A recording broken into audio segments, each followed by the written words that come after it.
पहले बताया था, बल्कि कोर कमांडर कॉन्फ्रेंस जो 26 और 27 को हुई, उससे हफ्ते से भी ज्यादा मैंने आपको वक्त पहले खामोश मुजाहिदों की तरफ से आपको मैंने इत्तला भी दी और मैंने आपसे सजेशंस भी मांगी, ताकि वो सजेशंस जो हैं वो जो आपकी आर्मी हाई कमांड है उन तक पहुंचे कि कोर कमांडर कॉन्फ्रेंस मुतवक्को है 26-27 तारीख को, और उसी तरह वकूफ पजीर हुई। मेरे पास उसकी तफसीलात मौजूद हैं जो मैं आपके साथ शेयर करना चाहूंगा। तकरीबन 40 पॉइंट है, मैं जल्दी जल्दी इनको शेयर करूंगा। कुछ चीजों के ऊपर शायद मजीद डिस्कशन की रिक्वायरमेंट हो तो वो इस लाइव स्ट्रीम में तो नहीं, अगर जरूरत है एक आध पॉइंट पे तो उस पर मैं बाद में बात करूंगा आपके साथ। लेकिन सबसे पहले एक इंतहाई बुरी खबर मुझ तक पहुंची है खामोश मुजाहिदों की तरफ से। मैंने आपको बताया था कि इस वक्त ISI में एक अंदरूनी जंग भी जारी है, हरामखोरों और मारखोरों की लड़ाई हो रही है। उसमें एक बहुत बुरी खबर यह है कि ISI का एक बहुत ही दलेर मारखोर, जो ISI का सीनियर इंटेलिजेंस ऑफिसर, जो दहशतगर्दी के खिलाफ जंग में सीना सपर था, इसने अलकायदा के खिलाफ भी बहुत सी कार्रवाइयों के अंदर जो है वो अहम तरीन कारनामे सर अंजाम दिए। काउंटर टेररिज्म स्पेशलिस्ट के तौर के ऊपर जो है वो पूरी की पूरी ISI में जाना जाता था। असल मारखोर उसकी आज जो है वो कुछ शहादत एक टारगेट किलिंग के अंदर हो गई है दहशतगर्दों के हाथों, जिसके लिए मैं आप लोगों से दरख्वास्त करूंगा कि आप लोग जो है वो उनकी मगफरत, तो शहीद के जो दर्जे हैं वो तो अल्लाह ने बहुत ऊंचे लिखे हैं, लेकिन मैं चाहूंगा कि उनकी सपोर्ट में आप जरूर बातचीत करें। नवीद साहब जो हैं वो बहुत ही अजीम आदमी थे, और नवीद साहब के बारे में मुझे तमाम तर जो खामोश मुजाहिद हैं, मुख्तलिफ जराए हैं, वो यही कहते हैं, किसी एक ने भी मुझे ये नहीं कहा कि नहीं उनके बारे में कोई गलत बात नहीं की। हर किसी ने उनके बारे में बहुत जो है वो तारीफें की उनकी कि बहुत अजीम और जबरदस्त बंदा था, जो कि अभी शहीद हुआ है। मेन स्ट्रीम मीडिया के ऊपर ये न्यूज नहीं आ रही अभी, तो मैंने इसलिए आपको पहले बहरहाल बता दिया, मैं इस पर ट्वीट कर चुका हूँ। कोर कमांडर कॉन्फ्रेंस के फैसलों के ऊपर चलते हैं जल्दी जल्दी, क्विक। सबसे पहले 40 हैं क्योंकि मैं इसलिए जरा क्विक करूंगा। सबसे पहले जी DGISI ने जो है वो डिटेल प्रेजेंटेशन दी, जो हाउस को के मौजूदा जो सियासी सूरत हाल है और जो सियासी जमूद कायम है उसके ऊपर उन्होंने बड़ी डिटेल डिस्कशन की। और उन्होंने जो है इसके अलावा जो कौमी सलामती को दरपेश जो बुनियादी मसाइल हैं उनके ऊपर भी डिस्कशन की, और उसके अलावा नजरियाती मसले जो इस वक्त पाकिस्तान के अंदर बने हुए हैं, सियासी नजरियाती मसले, उनकी वजह से जो इस वक्त मसाइल दरपेश हैं उसके बारे में बात की। और फौरी तौर के ऊपर मुल्क को दरपेश जो है वो मसाइल, इकॉनमी को मसाइल और मुल्क की मईशत को और कौमी सलामती को दरपेश मसाइल के ऊपर बात की। नंबर 2, DGISI ने ब्रीफ किया फोरम को हिंदुस्तान की तरफ से मिसाइल्स की जो डिप्लॉयमेंट की गई है पाकिस्तान की तरफ, उनके ऊपर DGISI ने ब्रीफ किया, और बताया गया कि जो हिंदुस्तान ये हरकतें कर रहा है पूरे के पूरे अपने पाकिस्तान हिंदुस्तान बॉर्डर के ऊपर, उसकी क्या रेप्रिकॉशंस हो सकती हैं, ये इंतहाई अहम बात है पाकिस्तान की कौमी सलामती से मुतल्लिक। नंबर 3, इंडियन प्रोपेगेंडा जो इस वक्त हो रहा है उसके पाकिस्तानी फौज के ऊपर क्या असरात हो रहे हैं उसके बारे में उन्होंने बताया। और फिर ये बताया कि ISI उस प्रोपेगेंडे का जवाब देने में, काउंटर नैरेटिव देने में, जो बयानिया बनाया जा रहा है उसके मुखालिफ हिंदुस्तान की तरफ से, उसका मुखालिफ बयानिया बनाने में ISPR क्यों कामयाब नहीं है, ISPR की क्या मजबूरियां हैं, वो डिस्कस की गई। उसके अलावा जो है नंबर 4, इसी सिलसिले में फौज के खिलाफ जो है वो हर्जा सराई की जो मुहिम चल रही है उसको जो है हर लेवल के ऊपर जो है वो कंडेम किया गया कोर कमांडर की तरफ से। हाँ, अलबत्ता ये सर इशू तब होता है, मैं इसके ऊपर जवाब देता चलूंगी, जब आप कहते हैं कि जनरल बाजवा का इमेज जो है वो फौज के इमेज से जुड़ा हुआ है, और जनरल बाजवा के इमेज को बचाने के चक्कर में पूरी फौज डुबोते हैं बाजवा और बाजवा की बाकियात को डुबाने के लिए, तो फिर इसी तरह की हरकतें होती हैं, ये तो आपको बहरहाल पता होना चाहिए। उसके अलावा ये कहा गया कि ये जो प्रोपेगेंडा हो रहा है वो उसका पूरे के पूरे मुल्क में एक इंतशार की एक सूरत जो है वो पैदा हुई है, और मुल्क का जो मुआशरे का जो एक इत्तेहाद है वो टूट गया है, उसका पारा बिखर गया है, और पाकिस्तान में जो इत्तेहाद है वो उसमें कमी पेश आ रही है। जाहिर बात है, आप इसमें गुरबान में भी झांका गया मेरे ख्याल में, इसके ऊपर आगे चल के बात करते हैं। नंबर 6, अब ये बड़ा मजे का पॉइंट है। नंबर 6 उन्होंने कहा जी कि पाक फौज ने तमाम तर सियासी सरगर्मियों से अपना जो है वो हाथ खींच लिया है, जिसकी वजह से पाक फौज के इमेज में एक बड़ी जबरदस्त किस्म की कहा गया कि बेहतरी आ रही है। इसमें एक टेक्निकल पॉइंट है अजीजा ने मन, जो आपको समझना पड़ेगा कि आपको नजर आता है कि सियासी जोड़ तोड़ ISI मुसलसल कर रही है। कराची के अंदर मुत्तहदा MQM PSP Farooq Sattar group Vawda वगैरह सबको इकट्ठा मीटिंग सेफ हाउसेस के अंदर हो रही है। मुल्तान में मीटिंग साउथ पंजाब के लिए हो रही है, लाहौर में मीटिंग सेंट्रल पंजाब के लिए हो रही है, सेफ हाउसेस के अंदर ISI के इस्लामाबाद में हो रही है। ये जराए का दावा है जो ISI के अपने अंदरूनी जराए मौजूद हैं। तो फिर पाक फौज ये क्यों कोर कमांडर्स को बताया गया कि सियासत में दखल बंद कर दिया? तो टेक्निकल पॉइंट ये है कि ISI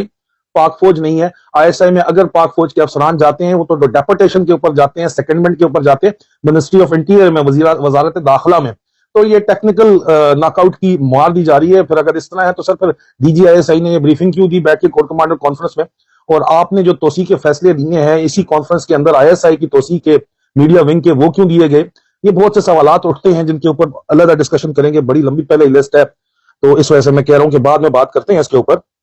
उसके अलावा नंबर 7 कहते हैं कि जी पॉलिटिकल जो सियासी कायदीन है उन्होंने उनको ये अपनी जो है वो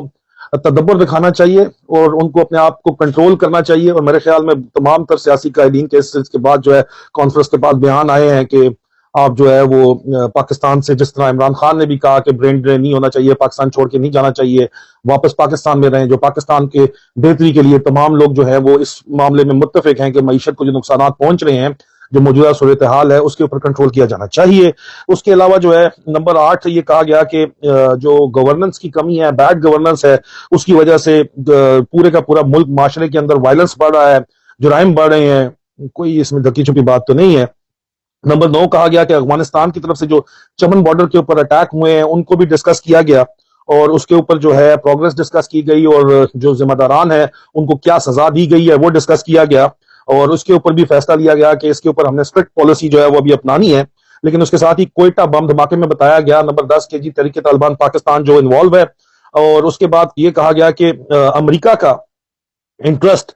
बढ़ता हुआ रीजन के अंदर डिस्कस किया गया। अमेरिका बहुत ज्यादा जो है वो इंटरेस्ट दिखा रहा है रीजन के अंदर। इसके बारे में आगे चल के आपको समझ आएगी कि वेपन्स भी अमेरिका से लेने की, असला भी लेने की बातचीत हुई, तो इसका मतलब है कि दोबारा हम स्ट्रेटेजिक कंपल्शंस या जो भी इश्यूज हैं वो हम दोबारा अमेरिकी कैंप के अंदर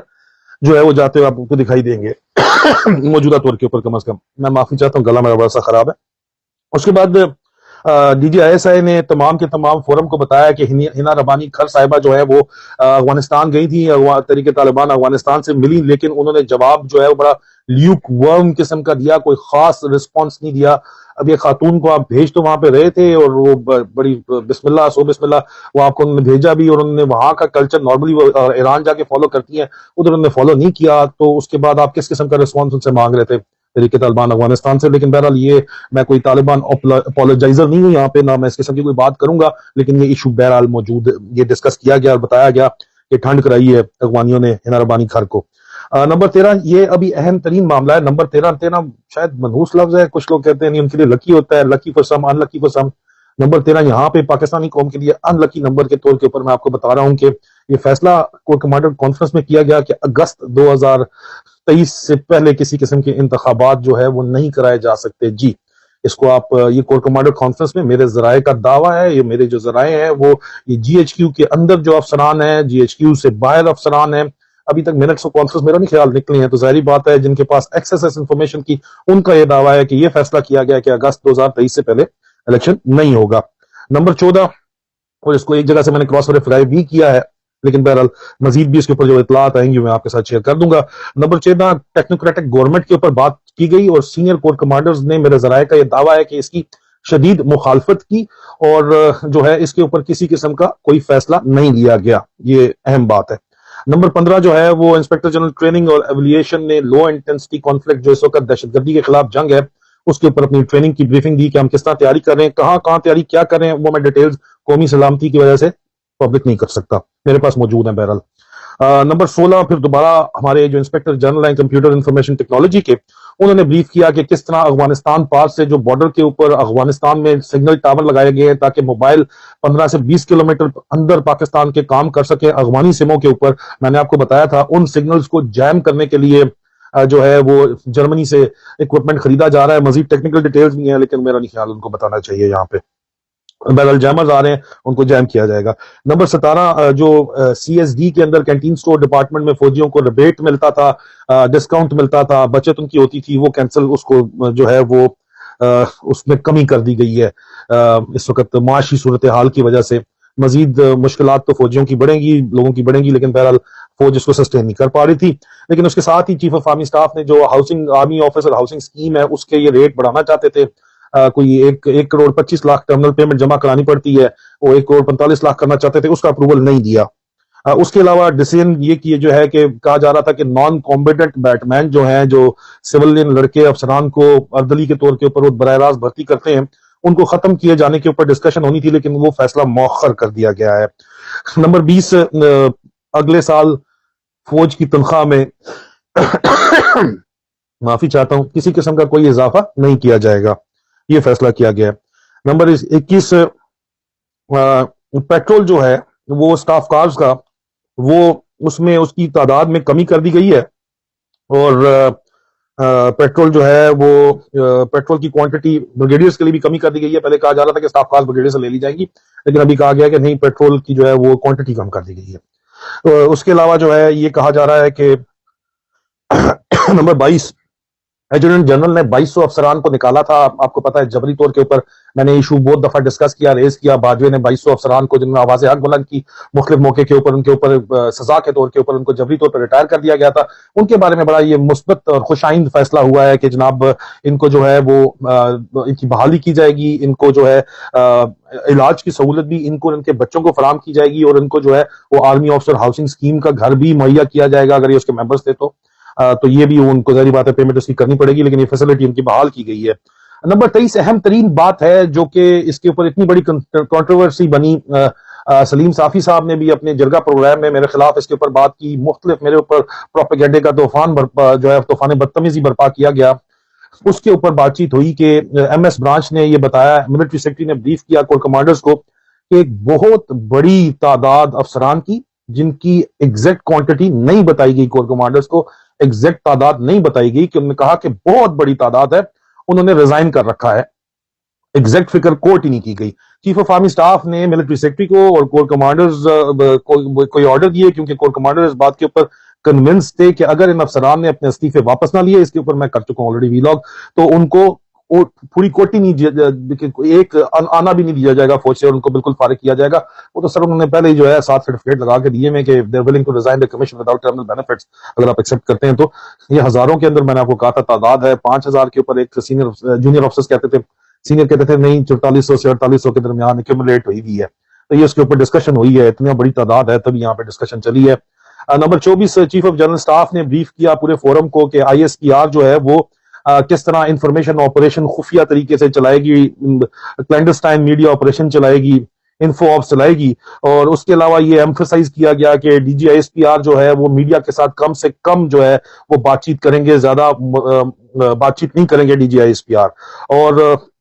ये जो है बराह रास्त जो लफाफियों के साथ बातचीत की जाती है उसको भी कम करेंगे, और ISI के मीडिया विंग को, M विंग को, जिसको आज तक इतनी खास अहमियत नहीं दी जाती, इसलिए उसके ऊपर जो है एयरफोर्स या नेवी का जर्नल लगा देते हैं, उसकी तोसी की जाएगी और उसको फ्रंट रोल के ऊपर रखा जाएगा मीडिया मैनेज करने के लिए। इसका एक बड़ा तरीका है मीडिया मैनेजमेंट का, इसके ऊपर अलहदा कोई व्लॉग में लाइव स्ट्रीम में बहस कर लेंगे। इनका एक मखसूस तरीका है, मैं उसके ऊपर पहले बात तो बहरहाल कर चुका हूं, एक वीडियो मौजूद है, लेकिन तफसील में कि किस तरह मीडिया मैनेजमेंट होती है। और यहाँ पे बड़े मसले मसाइल है। मीडिया को तो, M विंग को तो पहले भी कहा गया था, क्योंकि काम ही मीडिया विंग का, M विंग का ये है, लेकिन इंटरनल विंग वहां पे दरमियान में फिर डर्टी हैरी अपनी टांग अड़ाता है, क्योंकि जो चैनल मालकान है उनके साथ तल्लुकात इसके सेक्टर कमांडर के हैं, तो वो अपनी चौधराहट के अंदर M विंग को शेयर नहीं करना चाहते अपने चौधराहट, कहते हैं हमें बताओ, हम करा के देंगे, कौन सा काम कराना है, बराह रास्त इनको बात ही नहीं करने देते। तमाम दुनिया के अंदर मीडिया मैनेजमेंट तो कही की जाती है ना जी,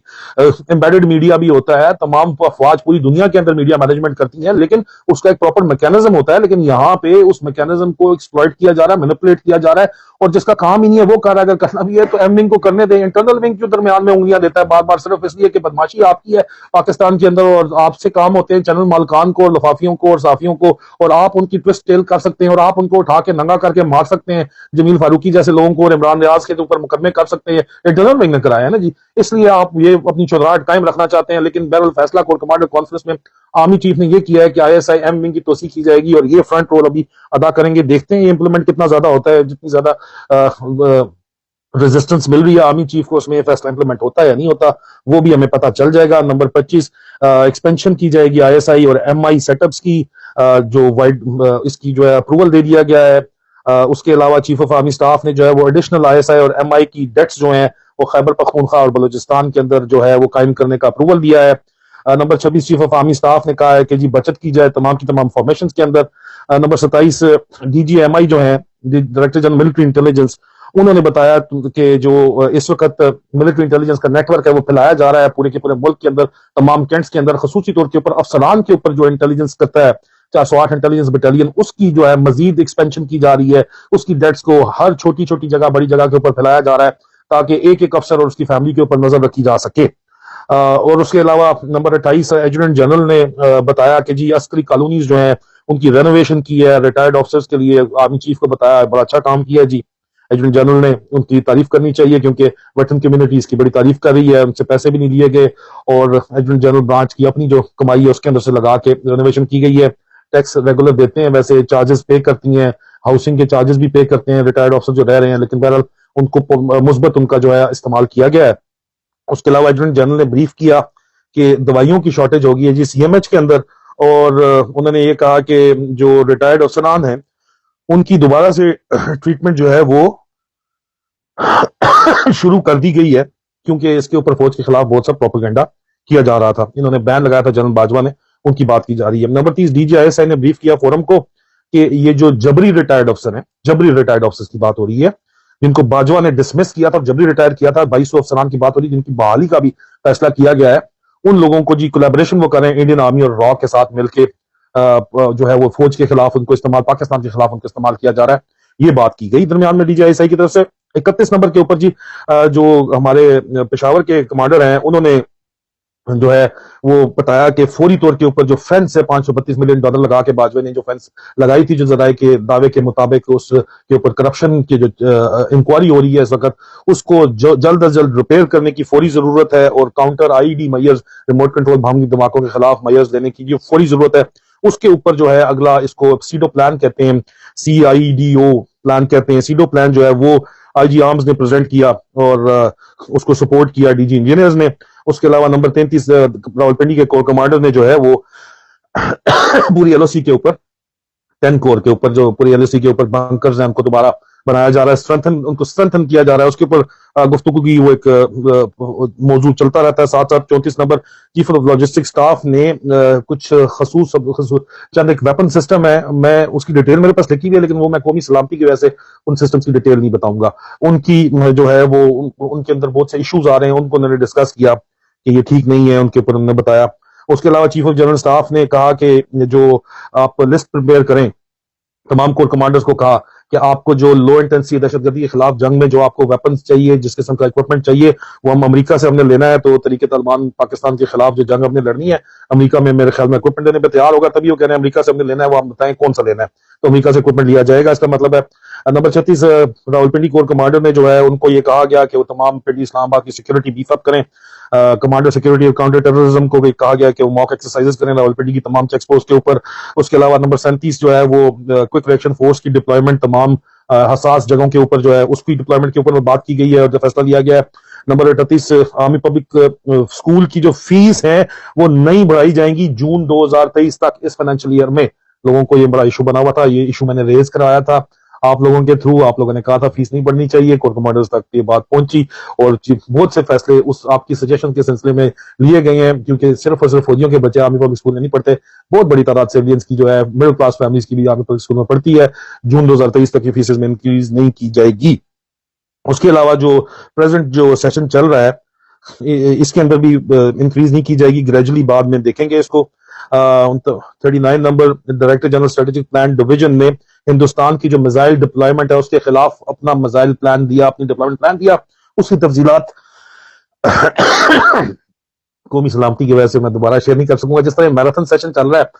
इस लाइव स्ट्रीम का, इसी तरह ये मैराथन सेशन चला इस कोर कमांडर कॉन्फ्रेंस का, दरमियान में डिनर ब्रेक भी हुई, इस वजह से बहुत कुछ डिस्कस किया गया, रात 12 बजे के बाद तक तकरीबन 2 दिन बन गए। लेकिन इसके अलावा जो है मजीद डिटेल्स जो हैं वो कौमी सलामती की वजह से पब्लिक नहीं होनी चाहिए, ये डिटेल्स पब्लिक की जा सकती थी, सोच समझ के चंद एक डिटेल्स जो है वो आपको बताई जा रही हैं। सबसे आखिर में ये जो है शकील अफरीदी का जो है इशू, वो भी गुफ्तगू उसके ऊपर भी हुई, क्योंकि अमेरिका कह रहा है कि जो $33 मिलियन हमने आपको कोalition सपोर्ट फंड में देने हैं, उस $33 मिलियन के ऊपर जो है वो अमेरिका कह रहा है कि जी अगर आपको वो चाहिए, और हमेशा से उनकी शर्त है, तो आप